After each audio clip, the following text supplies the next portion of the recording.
All right, we are a little late, but we are nonetheless live. Episode 2 of the Spin Cycle. I am Andrew Southwick. He is R.C. Mhm. Williams of Watchmen Action. You can also find us on Culture Crossroads. That airs every Sunday evening, 5 p.m. Central Time. BeckTV.plus. You can also find clips, goodies, segments at our YouTube Culture Crossroads at Culture Crossroads 316. I know there's a lot of different show names, but the Spin Cycle is just this. It's some extra content every day where we respond, we react to some of the headlines and try to bring the truth, not the narrative, but the truth. What can we confirm? What is not confirmed? What is hype? What is spin? We want to get rid of all that stuff and then hopefully cut through the noise. You can do what you want with the information, but the point is you have clear and true information. So, RC, man, it's been a long time. It's been, I don't know, a little more than 24 hours. Are you It's okay? it's like it was yesterday. It's almost like, yeah, I remember it like it was yesterday. Oh my and goodness. Andrew doing great. I was just thinking about yesterday's episode 1. And by the way, the show also airs at 9:30 p.m. Eastern on weeknights on the brand new Watchmen Action Network. That's channel 40. On the Epic cable system in North Dakota, soon coming to Roku TV, Tubi TV, Pluto TV, and all those other TVs as well. So now the Spin Cycle has a slot on TV just like that. There you go. We're growing by the minute every day. We appreciate the new channel subscribers from yesterday, Yes. and there have been several across our different platforms. We appreciate those checking out the shorts, checking out, taking their time to spend some time with us, and we certainly appreciate it. So let's get into this. What I think are some of the headlines today. And RC, you brought this up, of course. There is this cyclospora parasite that has infected our produce and is causing what is popularly described as explosive diarrhea. As of the CDC's latest report, July 9th, 843 laboratory confirmed domestically acquired cases, 86 hospitalizations, no reported deaths, cases reported across 31 states, more than 1,500 additional cases awaiting analysis and classification. And illness onsets ranged from May 1st through July 5th. And the CDC expects the numbers to rise due to reporting lag, and illness onset can sometimes be delayed by 6 weeks, I guess. I don't know how they're figuring that out. But apparently, obviously, some of the recent numbers in the headlines have been 3,000 sickened, 4,000 sickened. We're seeing reports of perhaps the epicenter in Michigan, maybe with lettuce, so on and so forth. But I don't think really anybody knows. As of July 14, 3,309 cases as of July 14th. That is, what is today? Is this the 15th? So, no, that's of today. I don't even know That's up what day today. it is. Let me tell you.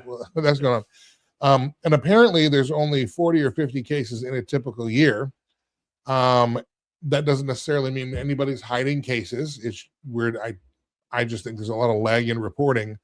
There are some questions about this, though, and why it's taken so long. For example, why has there not been a recall of anything? Normally, when there is any kind of food contamination, we know right away what product it is. Stores pull it off the shelves. We're all instructed to go check our fridges and pantries and look at the expiration dates or the serial numbers or whatever QR numbers they might have, identifying numbers, so that we can identify those products and get them out of the house. But apparently, this is just a drip, drip, drip that's going to go on and on and on. RC, what are you seeing on your end? Andrew, my concern around this is what it always is when it has to do with the CDC. I mean, we went through this with COVID, where there's either lag time or it doesn't. It's like the left hand doesn't know what the right hand is doing. My concern, Andrew, some of the stories I've heard around the fertilizer on the lettuce and other things that have been affected, that there's a human component to that. And there have been stories floating around. We've covered some of them and ripped from the headlines that human waste is being used as fertilizer in addition to animal waste, which traditionally that's how fertilizer starts. But the human element is something that keeps coming up. I don't know that they're directly correlated, but it is strange to me how these things happen, right? And you go from 50 or so cases a year into the thousands. I think getting to the root of what happened there is important. And right now, it's almost like so much of the product has been moved that they can't tell you, hey, go in your fridge and throw it out. Because, Andrew, honestly, I don't think that they know everything that's been impacted. I think there's going to be more to this than we know. And the best they can tell you is basically cook your vegetables. Um, I What what we're hearing as to how the this parasite gets on food, at least in past years, it's through like fecal contaminated water that's sprayed on the crops, and then that goes to the store. So, for example, if it's on lettuce, one of the ways um, the Wizards of Smart are telling us to protect ourselves or to prevent the illness is to peel off the first few layers of lettuce to get those outer layers off, and then wash it as normal. The more difficult foods are things like raspberries, or uncooked broccoli, cauliflower, that have a lot of nooks and crannies where the right. parasite can get in and hide. The Let's see, Michigan investigators say the available evidence indicates that lettuce or salad greens may be a potential source, but they have not identified a specific type of lettuce or green, a particular brand. There's no grower, there's no distributor, there's no supplier, there's no processing plant. And other foods have not been ruled out either. This, according to Michigan.gov.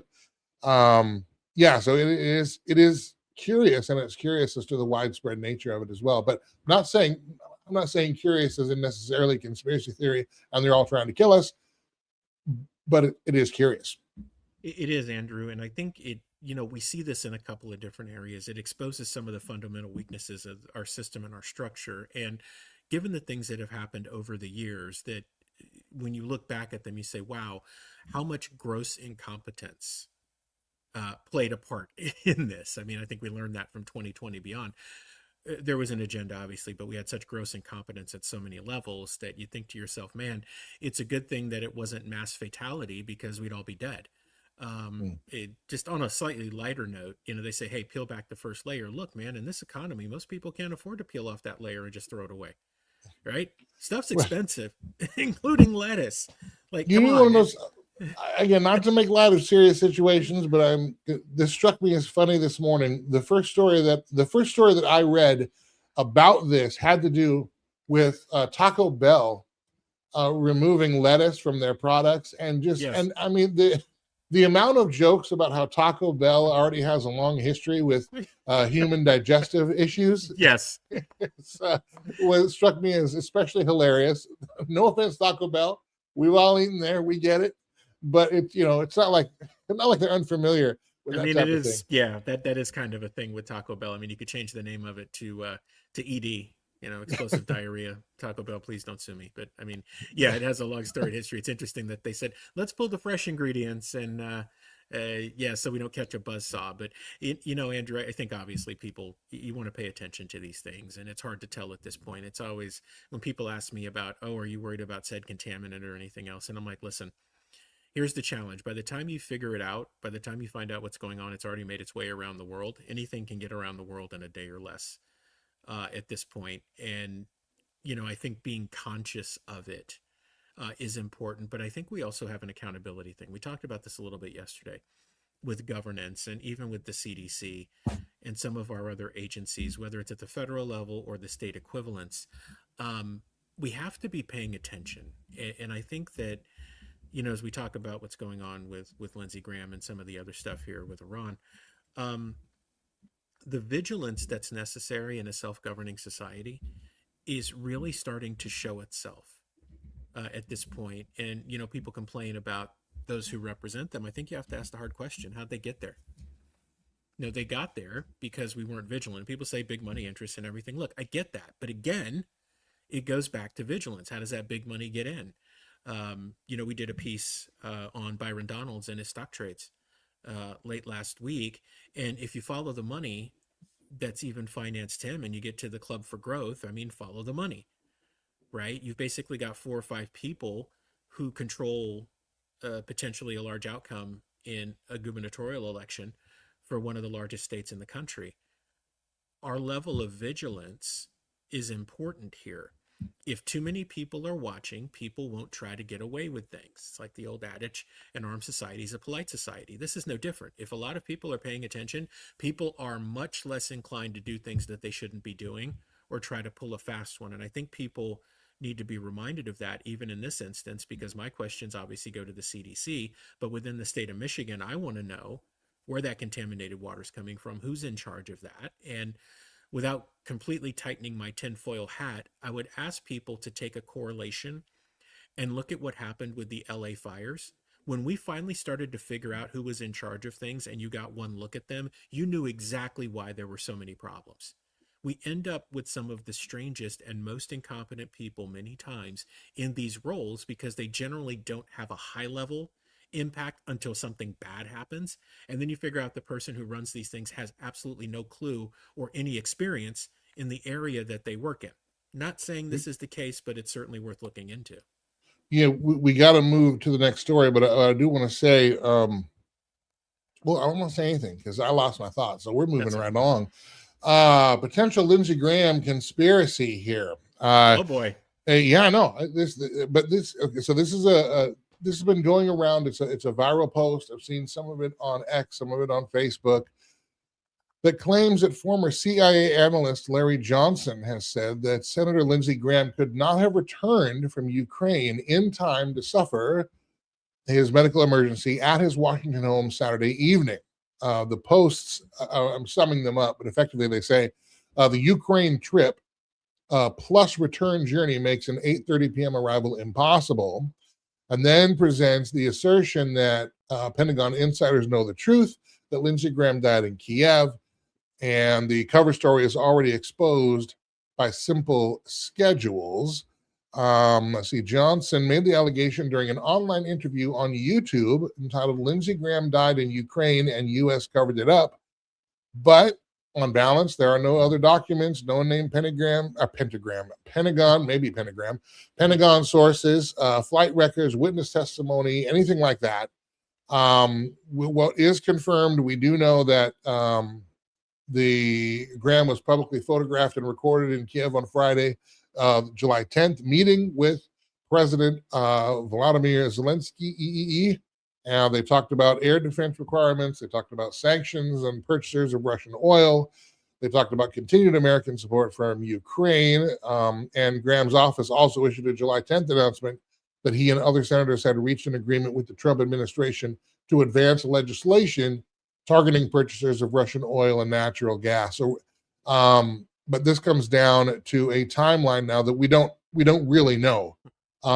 There's evidence that places Lindsey Graham in Washington. There's Fox Carolina published photographs showing emergency personnel delivering him to George Washington University on late Saturday night. District of Columbia, DC's fire and EMS radio traffic reportedly recorded the first emergency dispatch to Graham's Washington residence shortly after 8 p.m., and that was for the cardiac arrest. Apparently there was a telephone call minutes before Graham became ill. So we really don't have anything that would tell us there's a cover-up going on.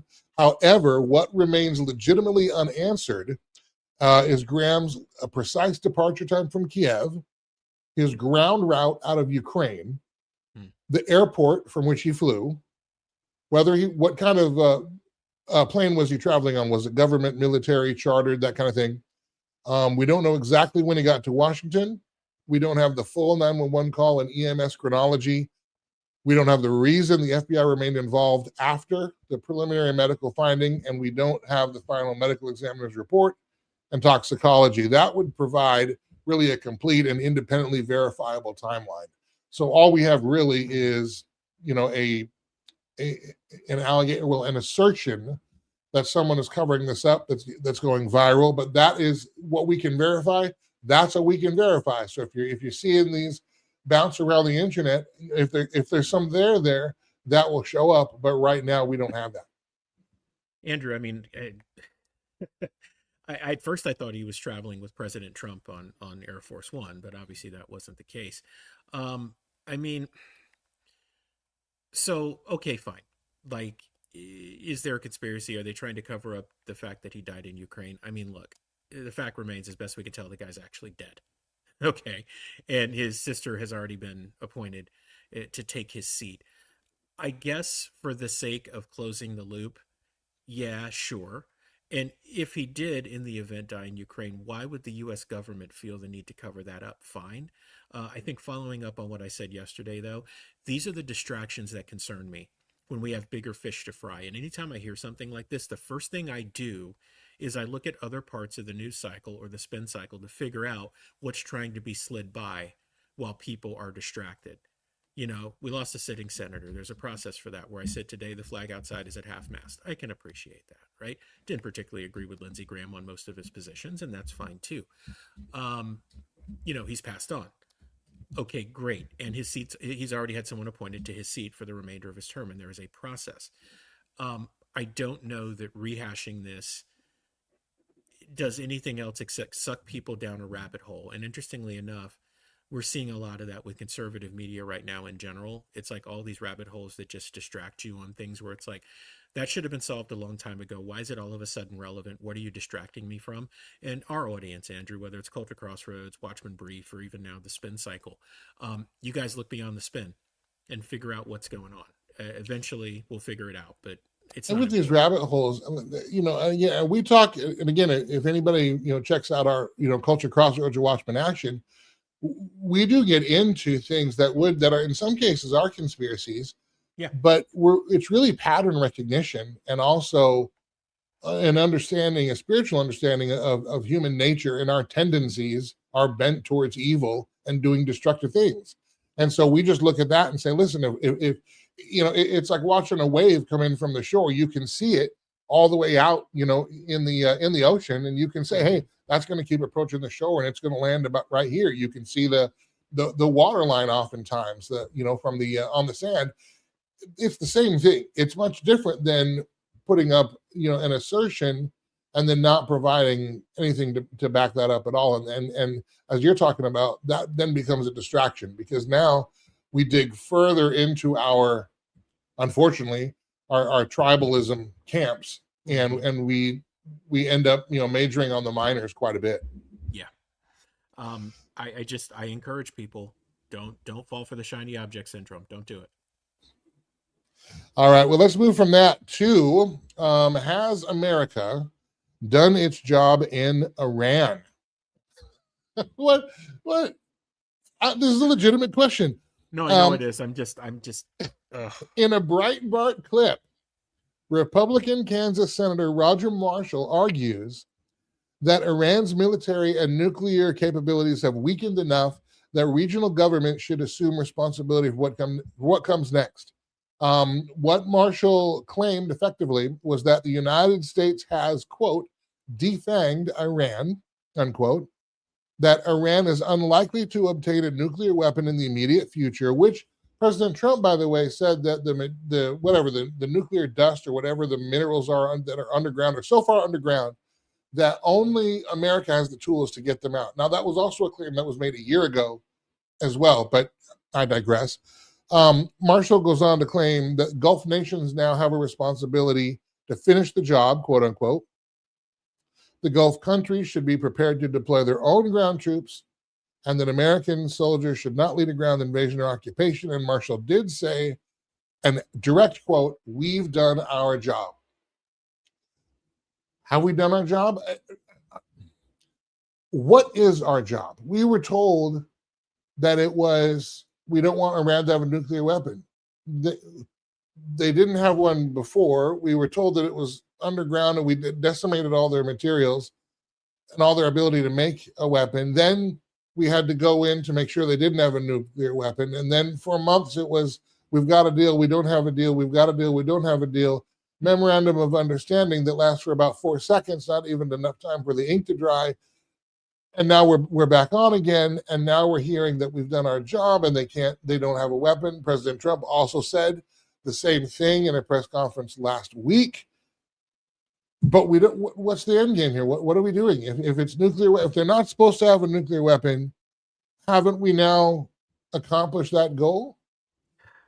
Boy, where do I even start here? So let me start with a bit of levity. Let's have a little fun. It's almost like we have a coordinator to coordinate the coordinating that reports to the director of coordination, who reports to the chief coordinating officer, which is why it's on, it's off, it's on, it's off, it's on, it's off. So I mean, this is obviously littered with problems. And let me go back to something I said at CPAC this year in Dallas that made for the fastest we have to go to break on Steve Bannon's War Room, probably in the history of the show.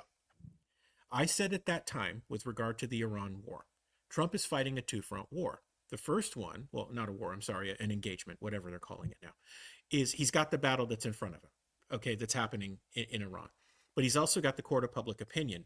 And Americans' appetite for conflict is limited because we have problems internally that we need to deal with, which is why the day that I was on War Room, or we were supposed to be on, they preempted with the cabinet meeting because I said President Trump is trying to get out in front of whatever's about to happen next. The other thing I said at that point is that you have to take a boxing analogy to heart here. If you are in the ring with a bum, you need to knock him out in the first round. If you let a bum hang with you in the ring, they will hurt you. So what's happened? You let a bum hang around in the ring with you. Now you're into the 12th or 13th round and you're still trying to put them away. But now they're encouraged because they haven't been stomped out yet. If you're going to do the thing, you got to do it. Final point, Andrew, about the senator's comment about Gulf countries going in and doing it. Steve asked me this question on the show. He said, why won't the Arabs fight? I said, because that's what they pay us to do. Right? The Saudis, the whole deal for oil in the Middle East is predicated on the U.S. providing protection. Will these Middle Eastern countries eventually do something? They probably should, and Saudi Arabia has already said that they would contribute or participate in that process. But that's a tough road to hoe when Big Daddy's in the mix and he's supposed to be handling business. And then you look and say, well, wait a minute. The deal for us taking payment for oil in U.S. dollars is predicated on the U.S. being security and kind of being the mob muscle to make sure things stay in order. Andrew, it's like the song that will drive you insane. It just won't stop, and you want it to. It's important to be clear that the United States has not actually concluded its military role. CENTCOM said American forces, this according to Reuters, American forces completed another 5-hour wave of strikes against targets in Bushehr, Chabar, Jask, Konarak, Abu Musa, and Bandar Abbas. The operation marked the third consecutive night of renewed U.S. attacks. According to the AP, the strikes targeted coastal defense systems, missile installations, drone sites, and Iranian maritime capabilities, with the stated objective of reducing Iran's ability to attack commercial shipping and regional targets. And now, of course, the war has shifted to the Strait of Hormuz. The central battlefield is no longer limited to Iran's nuclear facilities. It's become increasingly a war over the control of the Strait of Hormuz. President Trump saying, I believe it was yesterday, that we intend to set up shop in the Strait of Hormuz and charge fees for people to go through it in the midst of Iran attacking ships that are coming through that strait. We're worrying about freedom of commercial navigation, again, through the Strait of Hormuz, Iranian oil exports, Gulf state security, and the cost of protecting international shipping. And again, a reminder, the Strait of Hormuz normally carries roughly 1/5 of the globally traded crude oil and natural gas. And so Iran's ability to threaten or attack shipping remains one of Tehran's strongest forms of leverage. RC, when this started, there wasn't any tolls or anything like that going through the Strait of Hormuz. Now, obviously, that has shifted. You have to think that part of that is because I think the Trump administration knows not just domestic oil prices and gas, but also I think part of the global economy and certainly America's economy is not exactly as strong as they might like people to believe, and they can't allow. Now we're in it so deep, we can't allow the Strait of Hormuz to go haywire and sideways, especially coming out of, if we're trying to come out of this thing looking like we are winning. Andrew, to take a line from the world famous Gordon Gekko in the classic movie Wall Street, I am up to my backside in more nuts than a fruitcake right now. Just being honest. and it feels like Abbott and Costello. Who's on first? Like, this goes back like our prior story when we were talking about what's going on with the outbreak, right? I ask myself hard questions. The best and the brightest, in particular, when it comes to our military and our capabilities, we are the strongest, most powerful military in the world. How does an operation that has this many moving parts but has a very clear and distinct purpose not get executed nearly flawlessly by the most powerful military apparatus in the history of the world? So I have to start there. And then I ask myself, if that doesn't happen, how can we not, being as advanced as we are, go and fix those problems and get this thing done? Let me explain to everyone simply. This is what happens when you're not looking for a landmine in a field full of landmines and you step on one.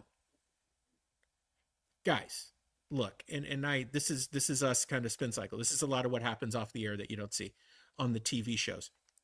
Until we are willing to call a spade and ask these hard questions very practically and actually keep asking until we get an answer, you will have a perpetual battle in Iran that will mirror Afghanistan or the Iran-Iraq war, or take your pick, right? And I think what people underestimate, and listen, I'm not a fan of Iran or what they do or the theocracy of the government. I'm not, so please don't take it that way.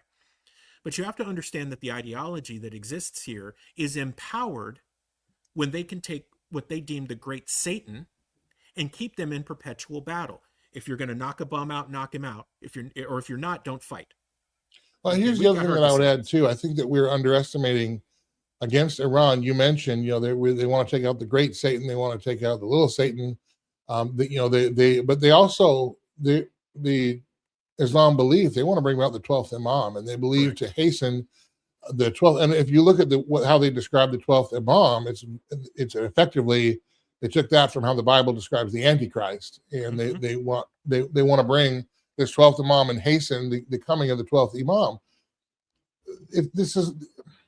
I think one of the things that we may be underestimating, at least it looks like from our perspective, is honestly the spiritual aspect of this. This is not just about making a deal to survive to the next day, which I believe is where Trump comes from. I think where we've underestimated the Middle East, even to Bush 43, is their spiritual belief and conviction in what they're doing. And if you don't meet that with an equal spiritual conviction into what you're doing and an objective to come away with, and by the way, go back, other than maybe Desert Storm and at least the pretense of after 9/11, weapons of mass destruction, when have we had since World War II an actual, this is what we're going in to do, and here's our objective, and here's what we're going to do. And listen, if you want to know more about that, YouTube channel, Culture Crossroads 316, go through some of the former videos there. I did a breakdown of the war powers since World War II. We have not ever, Congress has constitutionally is the one that declares war. We have not had an official declaration of war since World War II, which means every war we've been in, Korea, Vietnam, Desert Storm, Iran, Afghanistan, none of it has been actually constitutionally started. And that matters because now President Trump has formally informed Congress that hostilities resumed on July 7th, and the administration maintains that this means it's a new 60-day period under the War Powers Resolution. So what that means is if a president effectively goes to war, he's got 60 days to bring it before Congress to get a resolution. Right. Well, what happened is that MOU came at the 60-day mark, and all of a sudden we have a ceasefire, except it wasn't a ceasefire. And now we're starting again to start the clock over. I'm not an Iran apologist in any stretch of form. Their government is evil. Their regime is evil. They should be wiped off the face of the earth. I absolutely agree. I don't know why we don't go to Congress and get that declared and do this right. And it should have been, and I think we have the firepower and the strength, and if we would muster the will, which I don't know that we have, to win, I think we could have done it probably in a couple of weeks, as Trump boasted early on. But now what it looks like is we're going through loopholes to keep this thing going for reasons I don't think that are yet clear, because the objective seems to shift as we go, and the objective seems to shift in ways that are like we're cleaning up the mess that we're making along the way and then pretending that our cleanup is the goal every time a new mess. Does that make sense? Every time we have a new mess that comes out. And again, I'm not. Hi, Evelyn. Good to see you. We see you in the chat there on YouTube. Thanks for checking us out for a few minutes. Again, this is not I don't support our troops. I don't support, crying out loud. But we have to be able to look at things honestly and objectively and just say, and we should be allowed, and we are, in fact, as we the people, allowed to ask these questions and say, look, it looks like you went in here for reasons, I don't know what.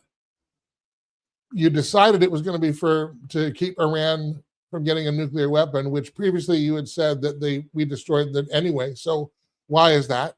We go back and forth on whether or not we have a deal or don't have a deal. We finally get some kind of deal in place that isn't a real deal, that probably, if I'm going to look at this, and if I'm going to look at that MOU in history, it looks like that was a stopgap, an excuse to be able to restart the 60-day clock, because we weren't going to go to Congress and get a declaration of war officially, which means we really don't have an effective objective that we can say, hey, this is what we're doing, here's what we're going to do, and this is what you look for when the signs of victory. It was keep Iran from getting a nuclear weapon. Now they're all saying they can't get a nuclear weapon, but now we've got to clean up on aisle 7, the Strait of Hormuz, which is a mess that was collateral damage from doing this in the first place. I'm sorry that I went long on there, but that's, I don't know. Help me understand. No, I'm with you. And I think I can speak for both of us in talking about how we feel about members of the military, soldiers, right? To the point where we are so convicted and so behind the people who volunteer, by the way. In the U.S., military service is not mandatory. You volunteered to do that. We are so behind them that we want them to all be home safe. That's how behind them we are, okay? Just following this logically. You don't want to put someone in harm's way unless it's absolutely necessary. And, to your point, Andrew, about the cleanup on aisle 7, how much resource drain does this become? And what's the competence level of the people running this things? No disrespect, because I'm not a military person. I did not serve. But I have to ask the hard question, right? Because I'm a citizen of the nation, and I have a right to do so because, in part, I'm financing what's going on there. And it is okay for me or for you or for anyone watching this or anyone who will ever watch this to ask those questions and demand answers from the people you send to represent you, Andrew. That's the answer. Some uncertainties remain. We're a little bit over time. We're going to wrap up here. And our friend Billy Elliott from yesterday did mention we need to cover Conor McGregor and whether or not he was injured. We're going to have to save that for maybe tomorrow because we're up on time here. But some uncertainties in Iran that remain. How much enriched material has survived in terms of nuclear material? Did Iran disperse equipment or personnel before the attack? Were they hiding stuff? I mean, that was one of the big theories when George W. Bush went into Iraq was, well, that Saddam moved everything. Mm-hmm. Are there any undeclared or underground facilities? Now, if you hear the Trump administration, then at least the posture they're sending in the media is the answer is no, that we've obliterated everything. And the only nation that can reach any of their materials would be America, because we're the only ones that has the tools to go that far underground. Is Iran able to rebuild parts of the program still? For example, that was one of the criticisms of the MOU was we unfroze $300 billion. Of course, they're going to rebuild their program with that. We know this. But can they? After this round of attacks, does the increasing military pressure make Tehran more determined to develop another deterrent at some point? And then who's going to inspect and verify any future agreement? Even Marshall himself acknowledged that reports that Iran is attempting to rebuild. That from Breitbart. So at best, maybe the nuclear threat has been delayed, but it's hard to say that because we keep hearing that we've decimated it all. And then, well, if we've done that, then again, you go back to what are we doing? It's so upside down. I don't know, man. I don't know. I know that hardcore MAGA is going to say, "Hey, it's 3D chess, it's 5D chess, it's whatever it is." But at some point, we need some clarity and some straight answers, because this affects the world. It affects every one of us as Americans. It affects everyone in that region. And we have our sons and daughters and brothers and sisters engaged in this battle. Some of them lost their lives. A few of them earlier in this war. We need to know what we're doing. We need to identify the objective, and then we need to execute it. I believe we can. I'm just not sure we know what it is. Andrew, if you are not willing to hold the people who represent your interests accountable, they will represent their own interests, and you get what you deserve. I want that to stick with everybody, because that's an important point here as to why all of this is happening. That does require you to do the work and ask hard questions. I'm not mocking anybody watching this. What I'm saying is you actually need to put in the effort to see things change. And if you're not asking questions, nothing's going to change, because that's translated to the people who are doing this, that they can just continue to do whatever they want. And as our good friend Bill Federer says, silence equals consent. Well, with that, RC, we better wrap it up right here. We'll be back with you tomorrow. RC, do we know what time? I know you're on site, so it's more up to you than me. Yeah, I think we'll probably just do the 12:45, 1 o'clock area. I think that's working good for us. All right, 12:45, 1 o'clock, late lunchtime. You can spend it with us here on the Spin Cycle again. We are not looking at the narrative. We're not looking at the spin. We're not even looking at political bias as much as we can help it. Yes, we are politically conservative. Yes, we believe in Jesus Christ, and so that is our worldview. But we just want to look at the facts. What are they? What are we dealing with? And help equip you with those same facts. So thank you for being with us. Again, our other channels, let me put them back up here on our stream. They're going to come at you. They're not really separated very well, but I can't do anything about that right now. But YouTube, you can find at Culture Crossroads 316. Lots of goodies there at Culture Crossroads 316. You can find me on Facebook, The Culture Crossroads with Andrew Southwick, as well as Andrew Southwick Official. We encourage you to like or follow the pages or whatever it is you do over there. Subscribe on the YouTube channels, and also for RCs as well. And Watchman Action, find that on YouTube, find that on Facebook. Like and subscribe there. And of course, our main programs, Watchman Brief, you can find that, and Culture Crossroads every Sunday at 5 p.m. Central on BeckTV.plus, and the Watchman Action Network, which is available on the Epic Cable, Epic Cable, and you can get it. Yeah, I think you can download that too on Roku as well. So lots of places to find us, lots of content. This is a ship that is just leaving port. We are growing. And so again, thanks for spending some time with us. As always, leave your comments, what you think, your thoughts about our thoughts in the comment sections, wherever you are. We're happy to read them. Do try to keep it civil. Do try to keep it family friendly. But we appreciate you being with us. So RC, anything that I forgot in that last little bit? No, you covered it all, my friend. All things Watchman Action at watchmanaction.org as well. All right. We'll see you next time.